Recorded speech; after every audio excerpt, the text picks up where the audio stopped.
Hi, I'm Charlie Saccarelli with Chadwick Optical, and today we're going to talk about how to use monocular telescopes.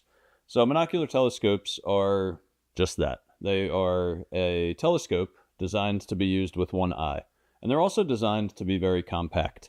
So where you might be holding a binocular or something very large, the cool thing about this is it can fit in your pocket and provide meaningful magnification that can help you with your vision impairment.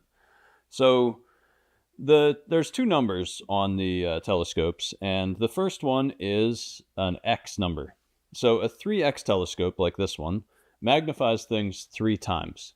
So the function of that, if you want to do a little bit of math, as we love doing in optics, is that if your vision is, say, 20/120, and you look through a 3X telescope, you would divide that by 3, so now your vision's effectively 20/40.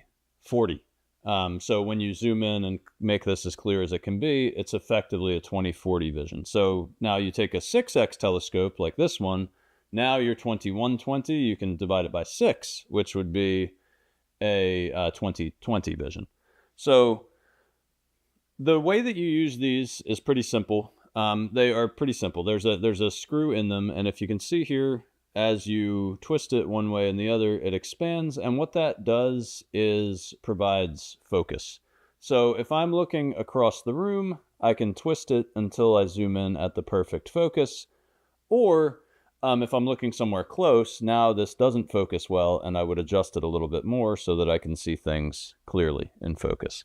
So the telescope has the ability to focus a pretty short length, like just a few feet, or all the way as far as you want to see. So these are a cool tool in low vision to help you with those scenarios where you might have trouble reading a sign, or you're just having kind of a general a challenge with distance viewing. So that's how you use a monocular telescope. It's pretty straightforward. You twist it to focus, you pick what you're looking at, twist it to focus. That is about it.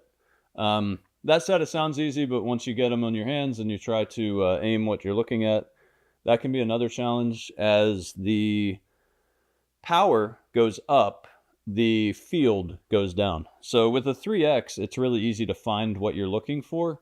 With a 6X or an 8X or a 10X, it can be a little bit more challenging. So you will want to practice, maybe just look around the room, find a target, and then zoom in on that target, and then find another target and zoom in on that target, because sometimes you don't get it quite right and point at what you're looking at. So you want to make sure that you get good at that before you take it out in the world.